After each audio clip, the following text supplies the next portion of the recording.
tonight I'm very excited to welcome Dr. Mary Frances Phillips, Transcending the Traditional Male-Centric Study of the Black Panther Party.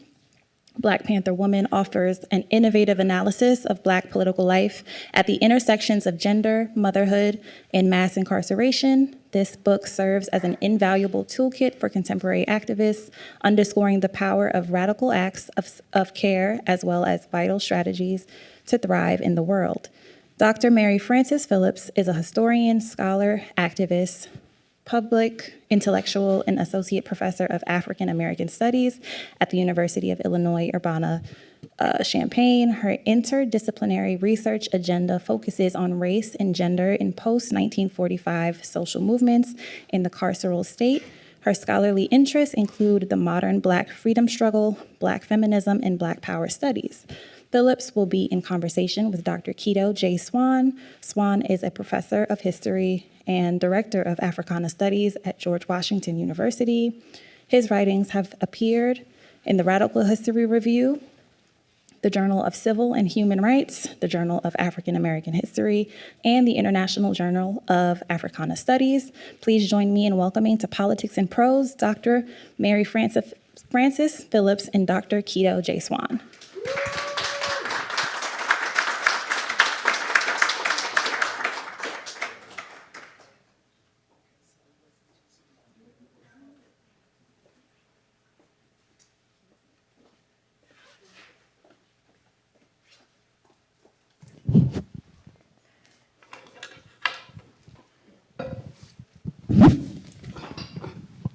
Good evening. So great to be here. Dr. Phillips, I'm looking forward to a really stimulating conversation about this fantastic book that you've written. Thank you, thank you.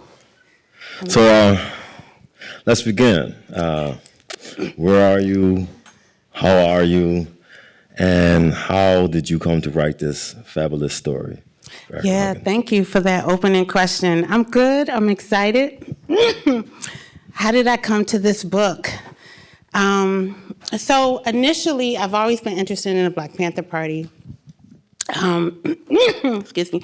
I did my undergraduate work at Michigan State University, and I was actually a pre-med major. I was studying to become a medical doctor, and I was taking a specialization at the time called Black American and Diasporic Studies.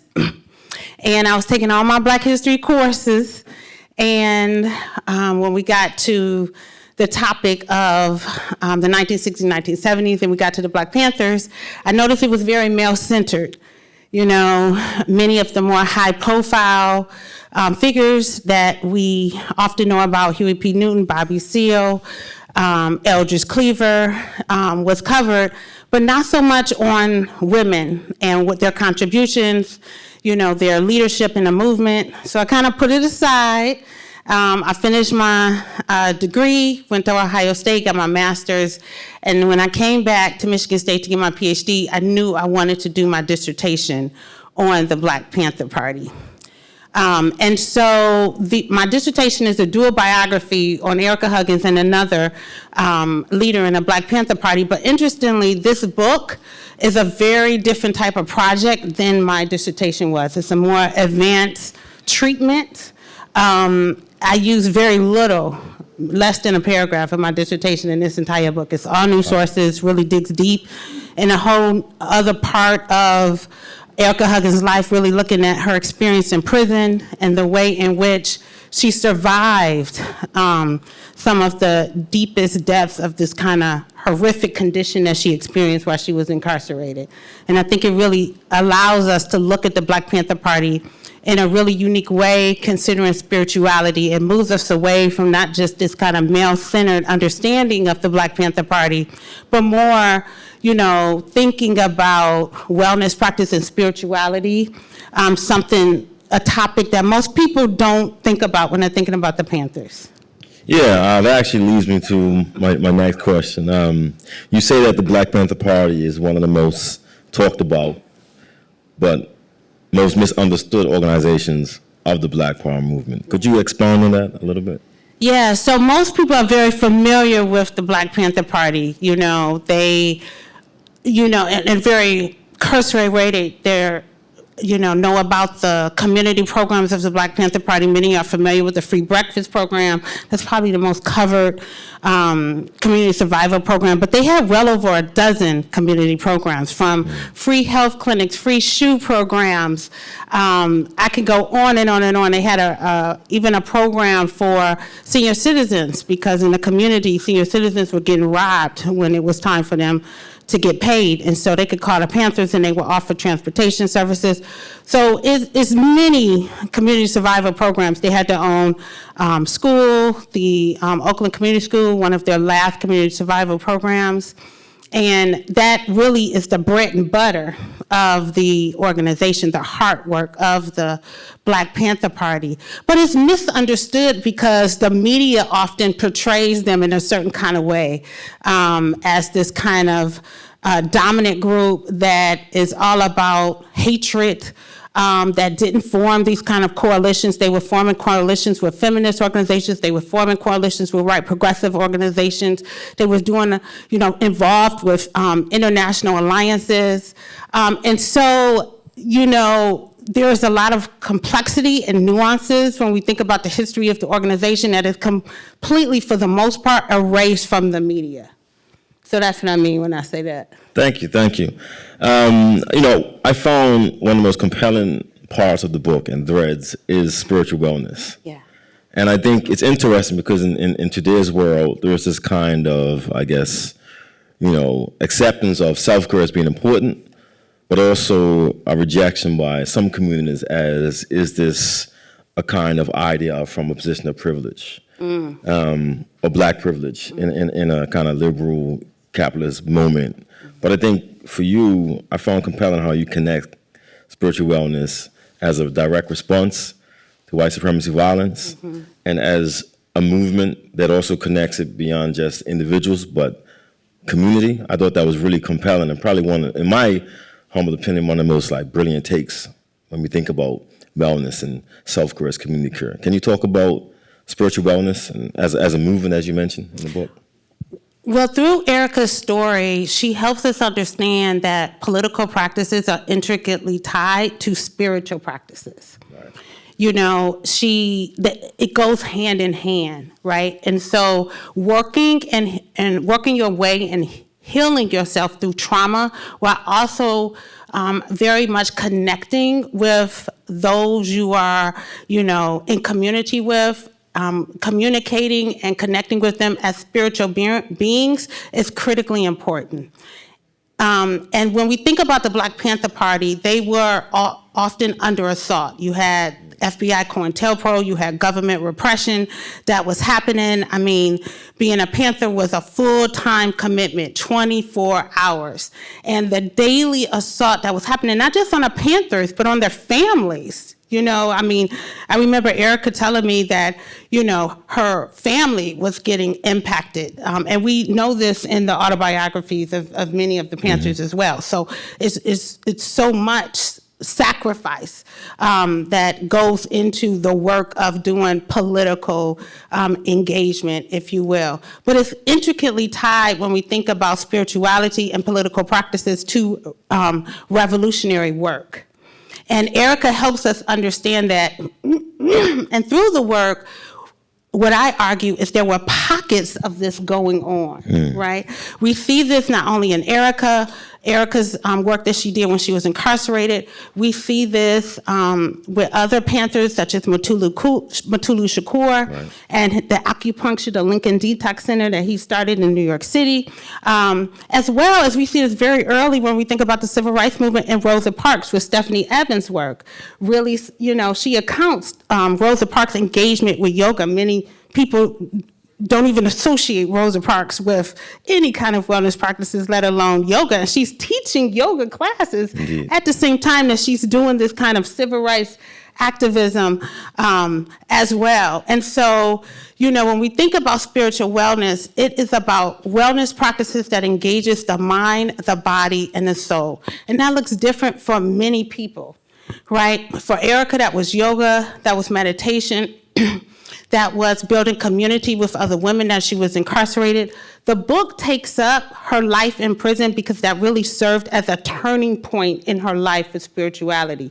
I opened up the book when she was a young girl, looking in the mirror, talking to her young sister at the time, saying, there's something deeper. I can see something deeper in my eyes. Like when I look, what is that? And that it's a whole quest for that. But it wasn't until she was in prison where literally the state was trying to give her the death penalty, right, where she had to go inside herself to survive. And one of her lawyers at the time, that was Charles Gary, who was part of her legal team, was a yogi. So he used to do headstands before he would go to trial. Wow. And so she knew who to go to. So she went to him and said, can you give me a book on yoga? And he did just that. And she literally self-taught herself yoga and meditation, and she was on borrowed time. So she would squeeze in time to do her yoga poses when she could. So she didn't get more than 30 minutes, and she made time to do it. And I don't know how many people have seen Ericka Huggins in person, but she's very tall. And so the Panthers are segregated because they're looking at them as a threat. They think they might cause a riot, so they're separating them. For the first time that the Panthers were incarcerated, they were the first political prisoners at Niantic, which is now the Janet York Correctional Institution, but it's located in Niantic, Connecticut. They didn't know what to do with them. And so this is a big deal. So their words were contraband, so they separated them. And so Ericka really had to really dig deep. And part of the reason why she did that is because her young daughter was born, right? 3 months at the time, and John Huggins' mother would bring Ericka to see, would bring Mai to see her mother once a week on a Saturday for an hour. And she didn't want to be broken, prone. She didn't want her daughter seeing her sad and upset. And she wanted her daughter to see her surviving and healthy and well. And so that was her motivation. right. That kept her going. Yeah. Well, you said a lot, a lot in that comment. So I want to kind of dig a little deeper. I couldn't help, but think about when I read your take on spiritual wellness and a response to the violence. I couldn't help but think of, well, for me, it was a Bob Marley quote. I don't come to fight flesh and blood, but spiritual wickedness in high and low places. And that took me to thinking about the role of spirituality and African cosmologies, even during the era of slavery. African people drawing on, Oshun, Yemoya, as also resistance, but also healing. And for me, I think you also open up another thread if you think about the Black radical tradition. And usually narratives connect the Black Panther Party to these very political traditions. But for me, I was thinking about you connecting the Black Panther Party to these long-standing spiritual traditions of resistance. Could you say a little bit about that? Yeah, so it makes me think of the work that Ericka did when she got in the general population, when she started an organization called the Sister Love Collective with another. So Ericka's 21 at this time. Wow. She's over 75 today. And she started this organization with another sister, Millie Rivera, who was 16 at the time. And, this Sister Love Collective that they called it was to help women who were coming into the prison with, to survive the conditions. So they went to, they addressed their medical needs, their social needs, their healthcare needs, and the wellness needs, whatever they could do to provide support for these women. And the first thing they started was a hair salon. Wow. That was the first thing they started. And what's interesting is that the salon was more underground. It wasn't formalized. So they would use their commissary. They took a room in the prison, and they got their chairs, and they used their commissary, and you got some money here, you got some money here. Okay, we got enough. We get our curling iron. We got this. They had to work because you can't use things that are forbidden as well. Right. So they had to, work it out, and they did. And women would come through the hair salon, and sometimes Ericka would only see these women once, but part of what was important about this hair salon was the storytelling. So they would talk about current events that was happening. They was talking about revolution. They would talk about freedom. They would talk about motherhood. And so Ericka would really connect these women with their families, help them get the support that they needed. But what was interesting is that they were doing this revolutionary work in plain sight. So the correctional officers are right there watching everything.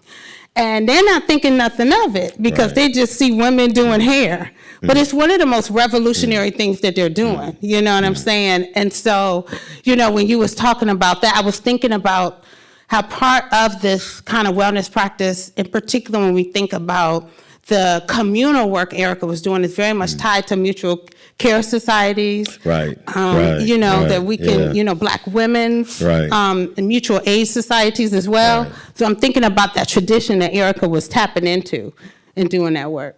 I think that's a fabulous, you know, fabulous take. And of course, you know, her politics is such a critical aspect of Black life. It's stunning. Like, how do you build an underground movement, a salon in front of the oppressors? I think that remains a critical question for Black people in today's world, with attacks on DEI rather.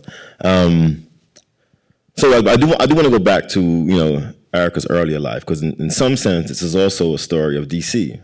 Yes. Right? Can you talk about her early childhood in DC? So Ericka was born and bred in Washington, D.C., and she talks about, you know, witnessing or coming of age and seeing racism going to different parts of D.C., seeing how class is kind of playing out, how race is kind of playing out, how, you know, some people have, you know, certain things, wealth, certain people don't.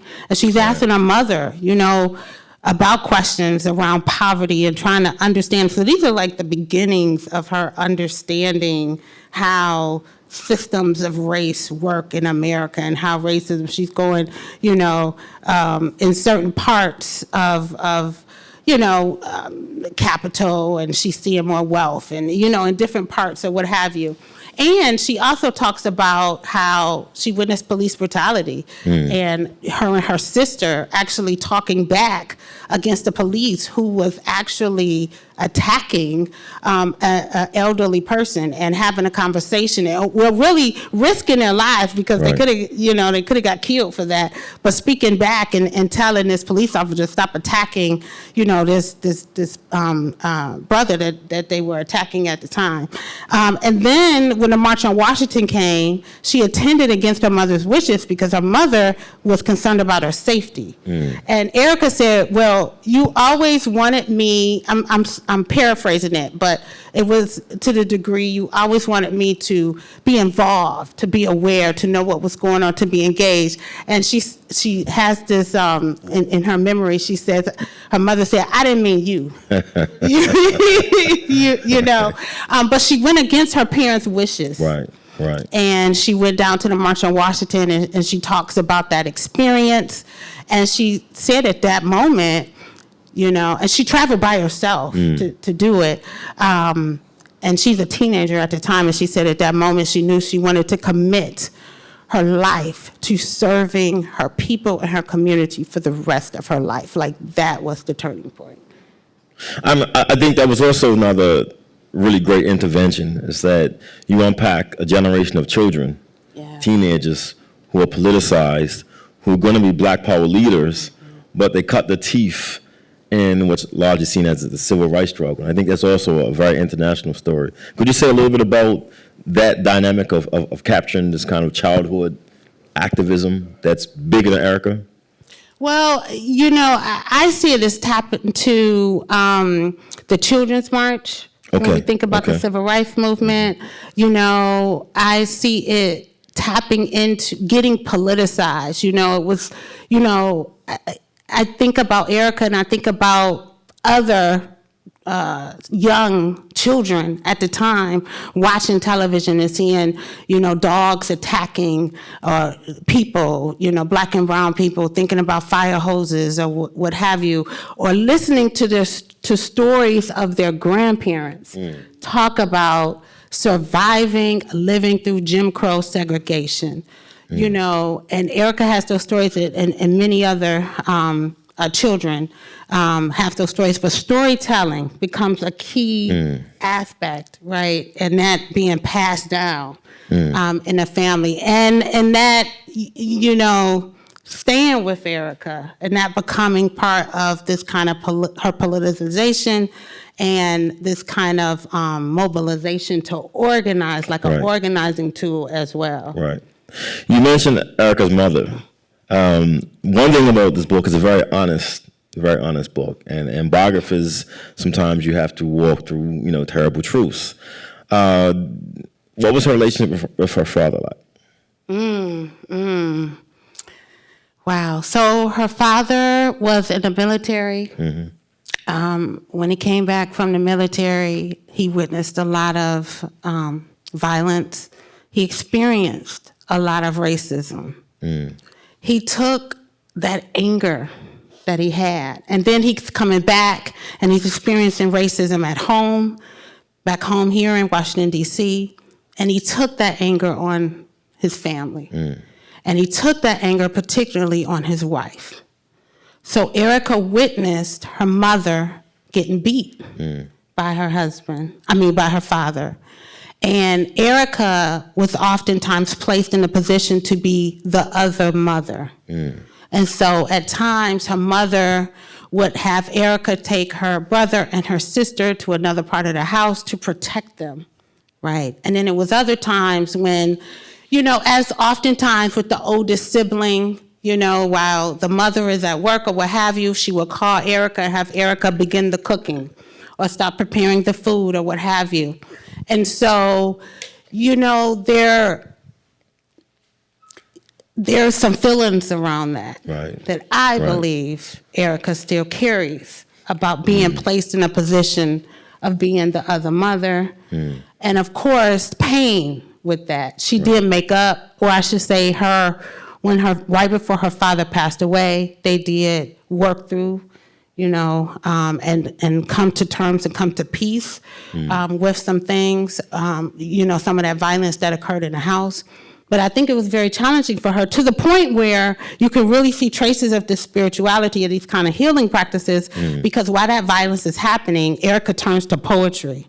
And she would go in a safe spot in the house to write poetry, and she talked about it as talking to, the pen kind of talking to paper. And that was her refuge, to kind of help her get through what was happening, what she wasn't able to control in her home, as a young girl. Right. I mean, throughout the book, you tell so many marvelous mini stories. One of the mini stories I enjoyed and also learned a lot from was your discussion on Lincoln University. I did my undergrad at FAMU. I went to Howard, I taught at Howard, and without question, there's like a pantheon of, when we think about, at least in terms of public memory, political consciousness at HBCUs. Maybe the most, international figure of Black politics who went to Lincoln is Kwame Nkrumah. But I think you do an amazing job of showing Ericka's life at Lincoln. Could you talk about her personal life at Lincoln, where she meets Huggins, but also Lincoln itself as an incubator of Black political consciousness?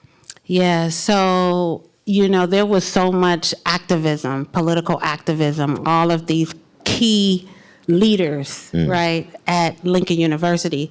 And in particular, I think one of the events that had the biggest impact on Ericka's collegiate life was, this is the era of Black Power. This is 1967.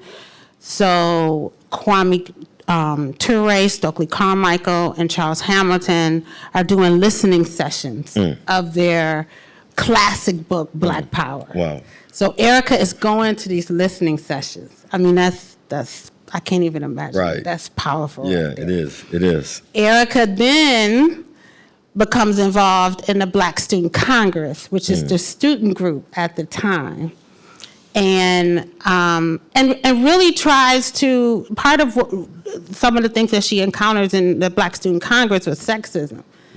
So the brothers had a hard time with letting a woman in the organization. So she's battling sexism. And then she's battling colorism, because they're telling her comments like, you don't have enough curls in your hair.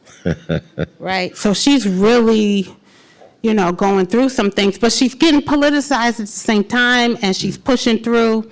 But it's a history on the ground, right? On activism and everything that comes with that. When we think about the various kinds of oppressive ways that we might bring to our work, right, due to our own conditioning. And I'm thinking about the brothers and sisters that she was organizing with in the Black Student Congress. Right. And then she comes across a Ramparts magazine with the cover is Huey P. Newton strapped to a hospital gurney.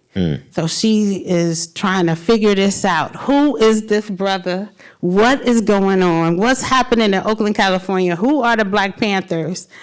And, she turns to, she had already met John Huggins.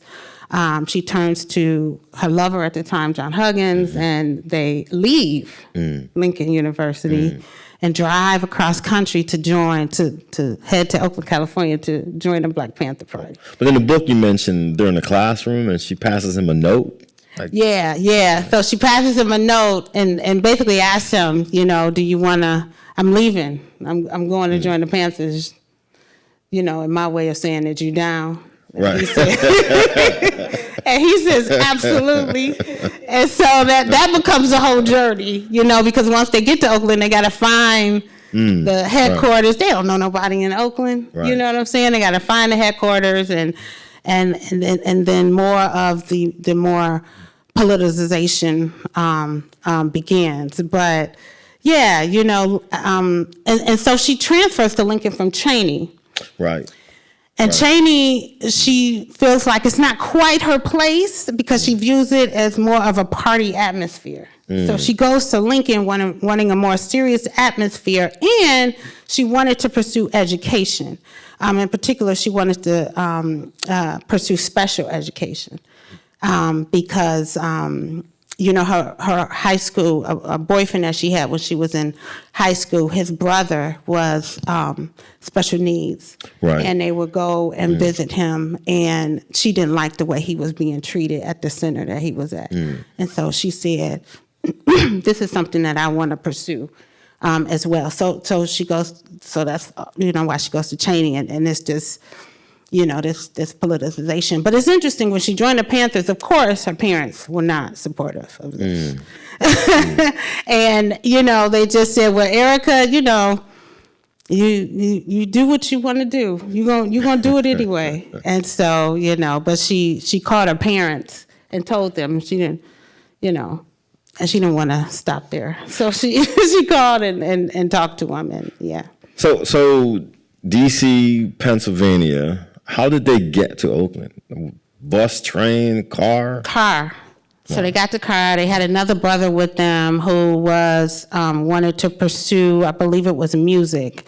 And so he's trying to get to Hollywood. They don't have no money. So he's funding a lot of the trip. And when they finally get there, they're talking to people, those in the community, and they finally find out Black Panthers, and they get jobs, and they're struggling. Right. Like Ericka ended up, getting on welfare. They're Right. struggling. Right.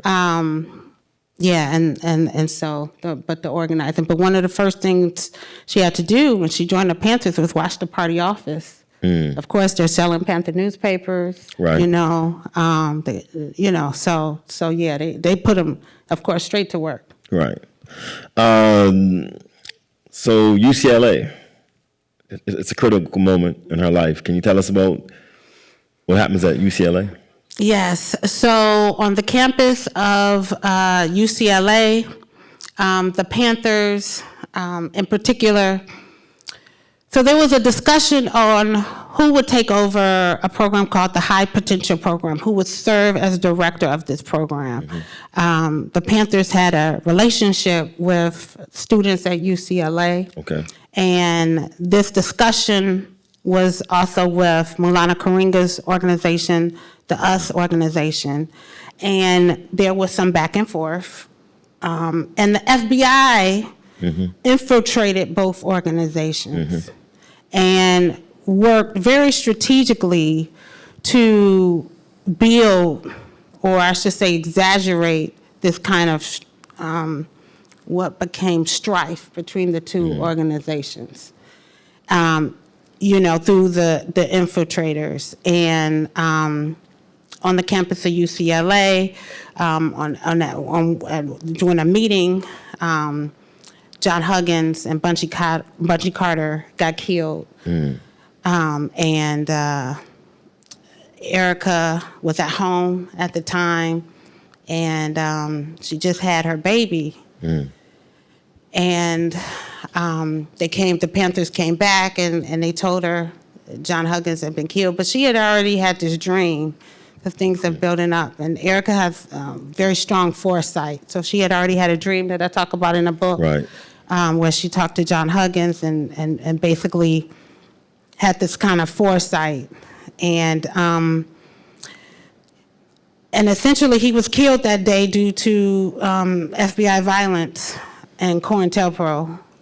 And she went and took his body and took him to his hometown of New Haven, Connecticut, and buried him and opened the Black Panther Party chapter there. Right, and then she gets arrested in the aftermath. She gets arrested like 3 months later because the FBI is following her, the FBI ploy, and she gets arrested. And again, there's still infiltration happening. Right.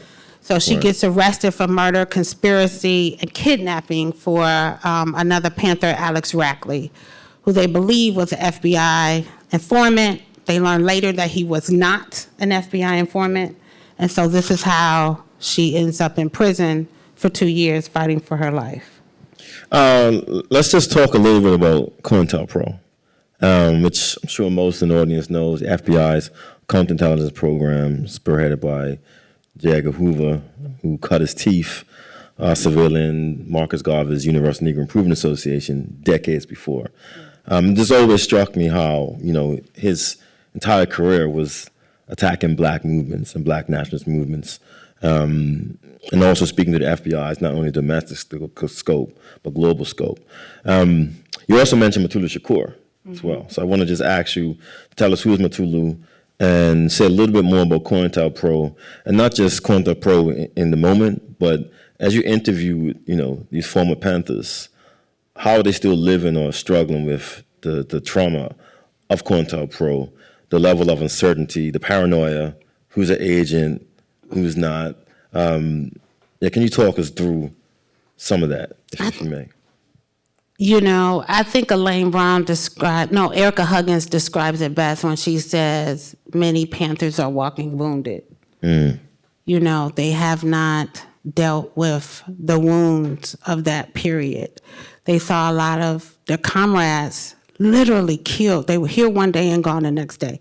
And they would literally bury them and get right back to work. And so this is why Ericka was like, we need a spiritual container, because this is hard work. This is heavy work. Right. And so when we think about COINTELPRO, this is a vicious intelligence operation, that is designed to destroy, to annihilate, to kill in multiple ways. From Panthers selling newspapers on the street, they would arrest them. They would find any kind of way to put them in jail. They would purge their offices. They would sell lies to the media. Right. And this has a lot to do with why we still don't have a more complex understanding of the Panthers. And we could go on and on. Many Panthers end up going underground, right? Or they end up going in exile to try to survive, what I consider one of the most deadliest periods in American history. But I remember doing an interview. This was very early in my research process, and I went to Oakland, California, and I was there for the Black Panther Party reunion, and I met a Panther at a cafe, and he was whispering. Now, this is 2001, 2000, like early 2000s somewhere in there, and he's whispering and he's looking around, and he's nervous, talking to me. because so much of the past is still with so many of these revolutionaries in the present. Right. You know, from their phone taps, you know, they could tell, you know, when they were being wiretapped, their conversations, from family members. I mean, Assata Shakur talks about this in her book, from family members getting phone calls by the FBI. And so it was a life of terror that they lived in service of their community and fighting for the humanity of their people. You know? Yeah, no, I think you make an excellent point when you talk about gender and COINTELPRO and how most of the focus on COINTELPRO is centered on men, straight men. Can you talk to us a little? Well, not a little bit, because most of the book is about Ericka's time in prison.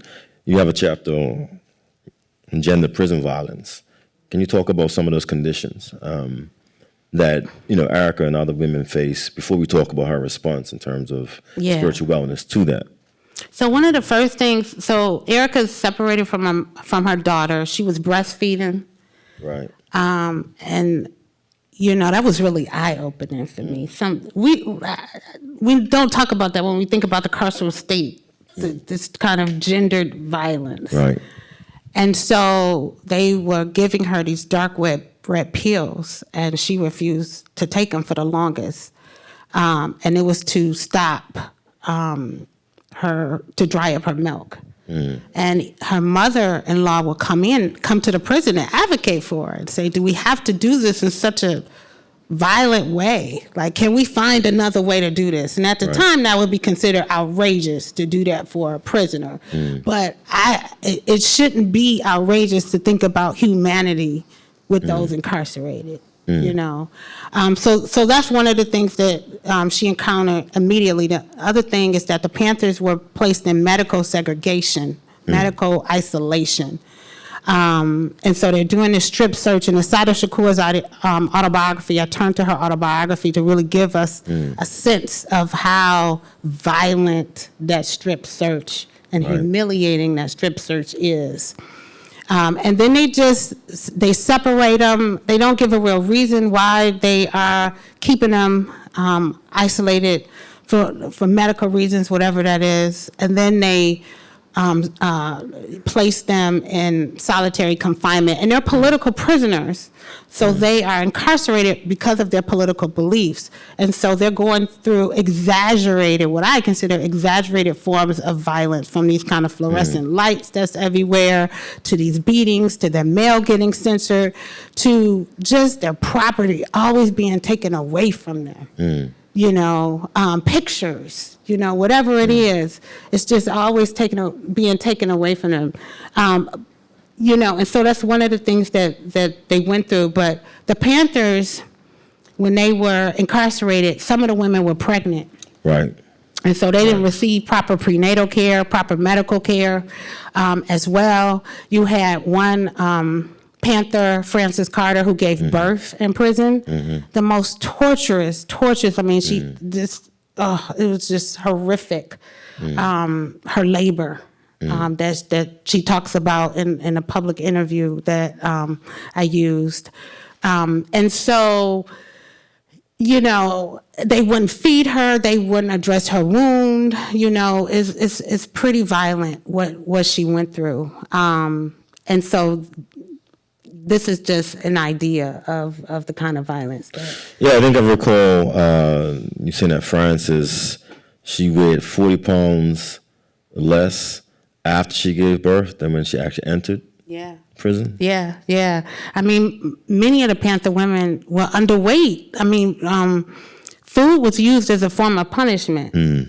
The food was actually expired. It looked gross. It was discolored, you know. Now, when it was something that was slightly edible, they would give the pregnant women the better parts of their food. But they were significantly underweight because their basic medical needs, their basic survival needs that you need to survive every day as a human were not even being addressed. Because everything is punishment in prison. Right. You know? So, as a Black Studies scholar, what is it like to write about or use prison as an archive?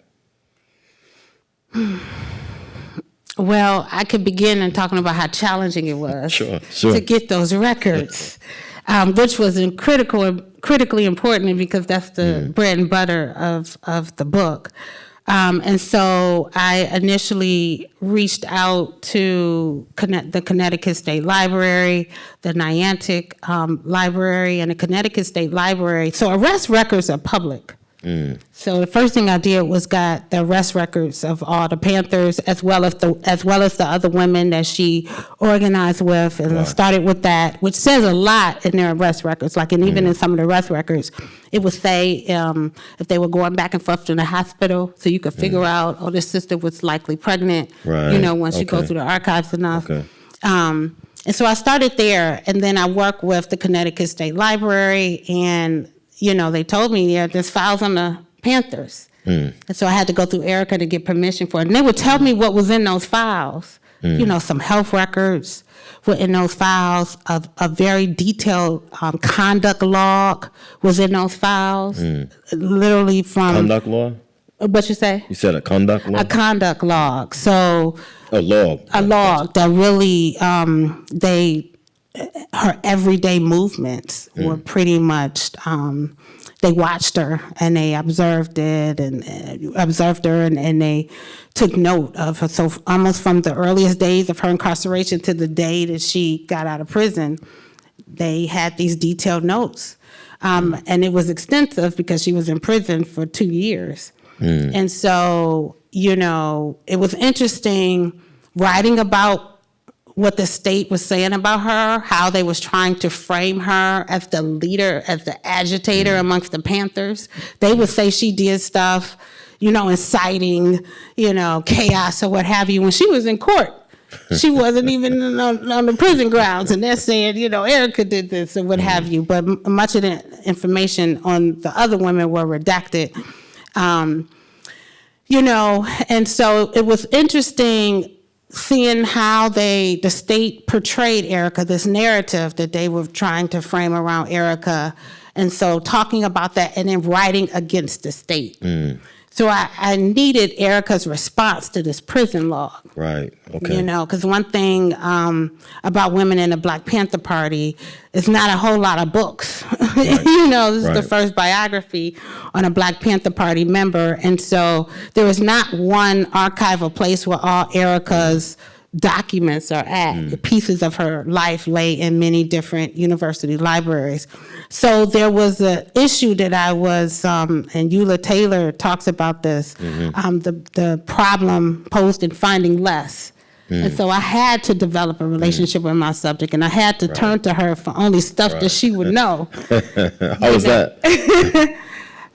It was interesting. It was a delicate balance that I had to develop with Ericka, because at times we were in conflict with the way I analyzed her life as a professional historian and the way she saw her life. And so, you know, there was trust. We had built trust back in 2010 when I was writing my dissertation. But it was a delicate balance of negotiation and also considering protecting her family, you know, because so much of the many people I talk to, you know, that period is still with them, and people's lives are very much still implicated today from that. So, yeah. So I think I'm butchering the quote, but I want to ask you about her trial. And, you know, she mentions, or she describes prison as not an opportunity, but maybe a kind of learning place. So how does she look at prison, and then how does that impact her activism when she gets out? She's grateful for her experience in prison, because for her, it changed her life. And it completely shifted her understanding. It'll allow her to be more grateful for the people around her, for the opportunities that she has been afforded, that she survived. So one thing about Ericka is she came out well. And that's something to say, right? So she's very grateful. If it wasn't for prison, I think she I think it's safe to say that she would feel like she might be a very different type of person. But she took those spiritual practices that she taught herself in prison and brought them to the Black Panther Party. Right. And she had these young elementary school kids at the Black Panther Party's Oakland Community School doing yoga and meditation. And it was interesting to find some of these students and hear their reflections talking about yoga and meditation. Now, some, it works, and it was great. Others, not so much. But the fact that they were still engaged and they were doing it, and Ericka says to this day, if she sees a student that went to the Oakland Community School, she can point them out at anywhere because they have a certain calmness about their being. Wow. And so she knows immediately if they went to the Oakland Community School. Wow. And I think this might be my last question for you before we turn to the audience. She mentioned the Black Panther Party did not have a spiritual container and the need to have a survival kit. Yeah. So in today's world, what would you recommend the survival kit be for Black people, activists who are thinking about trying to change the world and surviving in these times? That we figure out what works for ourselves to do the kind of internal work that we need to heal our wounds. That could be familiar wounds. That could be wounds that you experience in the workplace. That could be wounds from being a Black and brown person in this world that is designed to kill us. Indeed. Right? Doing that kind of internal work within yourself. And that is hard work. And once you can do that, you're more at peace with yourself and you don't necessarily internalize the world around you, right? Because you need a shield to be able to survive. And I see this book as a toolkit, right? As a blueprint for oppressed communities to help us, particularly in this moment that we're in. Indeed. Right? Indeed. Thank you, Mary Frances Phillips. Thank you so much.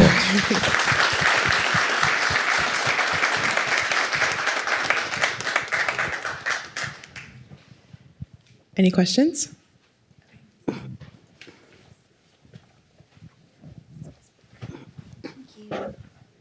First, thank you so much, both of you, for this wonderful talk.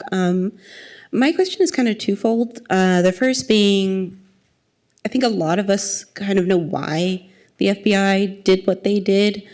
But what do you, from your perspective, think they were so afraid of?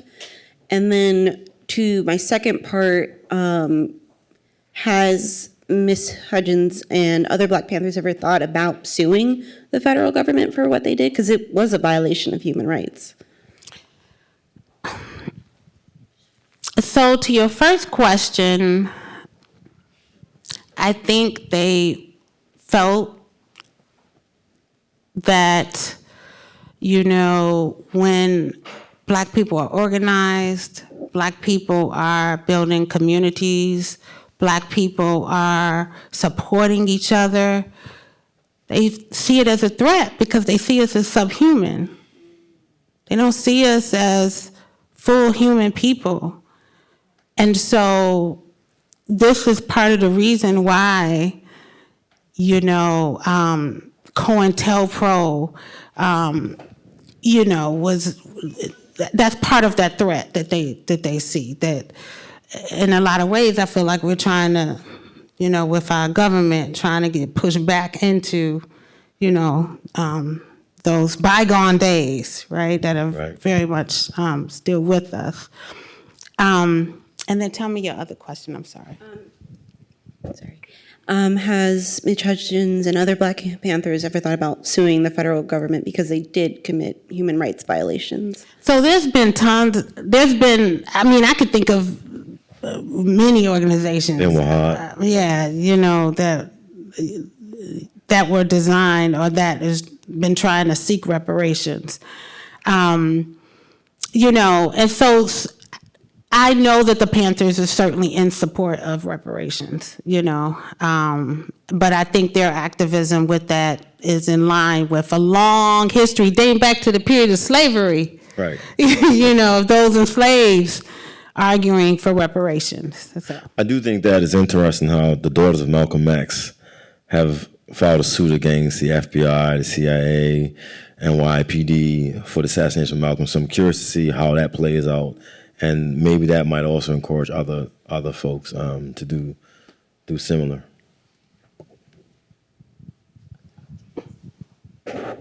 Thank you for being here today. I was just curious to hear about some of your own spiritual wellness practices and how they may have been informed by Ericka. So I started meditation and yoga because of the book. I felt like I couldn't really write about meditation and yoga without experiencing it, because I really wanted to experience, what does it do inside the body? How does it feel? What does your mind go through? And it really did help me write about it a lot more. And so I wanted to feel it. Other practices is therapy.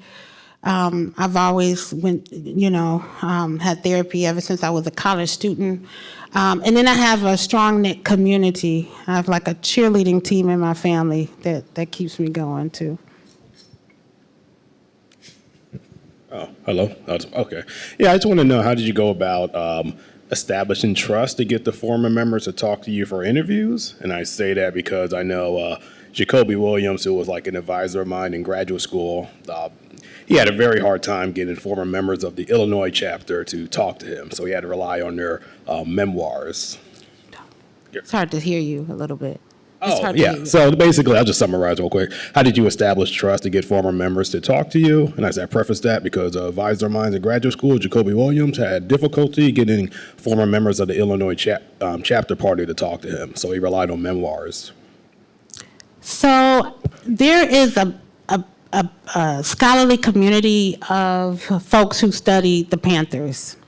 And I was able to build community with them, and they connected me with Panthers and said, hey, almost like, she's cool, she's a good person to talk to, And in fact, I got connected with Ericka Huggins, who I didn't know about initially when I first, when I was in graduate school. I only knew about the Panthers who have autobiographies, Assata Shakur, Elaine Brown. And as I was, doing some of my graduate work, and going to conferences and sitting on panels with other Panther scholars, there was another independent scholar, Angela LeBlanc-Ernest, who said, hey, you need to talk to Ericka Huggins. I think her story would be important for the work that you're doing on women. So my networks and connecting you with the Panthers, that's how I was able to, so almost like, how do you want to say, a referral? Reference letters. Right. Yeah.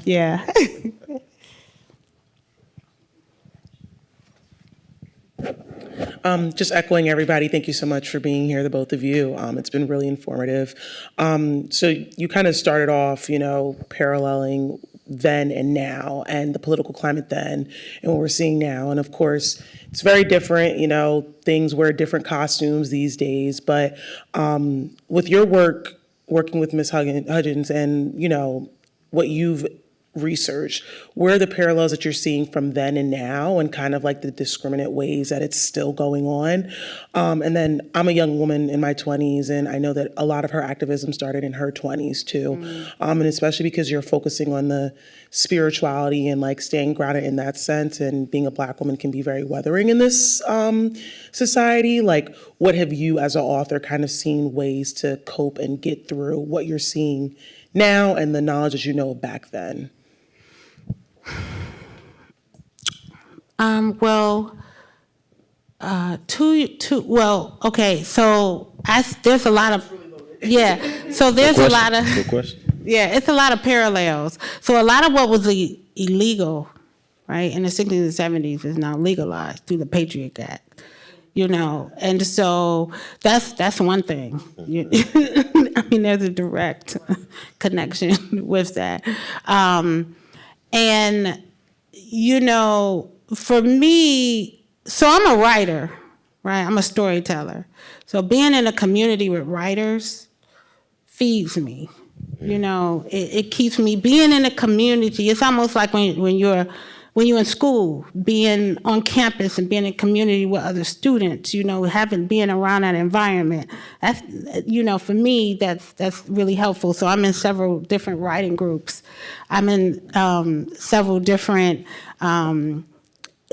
sister circle groups where we're helping each other and motivating each other and helping each other get through the ins and outs of the day. So building community is key.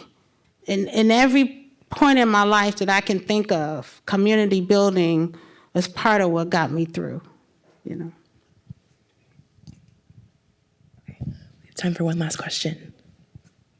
Only if no one else has one. I'll feel bad. Good. Okay. Kind of connecting to what we're talking about, like looking at today in parallel to not that long ago, we kind of have this movement of the 92% being like, wiping my hands of it. Like, has nothing to do with me. I'm not involved. How have you talked to Ms. Huggins about it? And like, how does she see that? Does she see that as just another form of self-care? Does she see that as not enough? Like, are even parallels that you see or don't see and things along those lines? So Ericka is an organizer. So Ericka is never wipe your hands and do nothing. Never. You know, Ericka is always fully committed to the movement. And so she gets her energy from young people organizing, doing political work, pushing through, fighting, resisting the oppression, resisting the patriarchy, resisting white supremacy. And so this kind of take a break idea that I get. I definitely understand where it comes from. It's just not in the mantra of the Panthers. Yeah.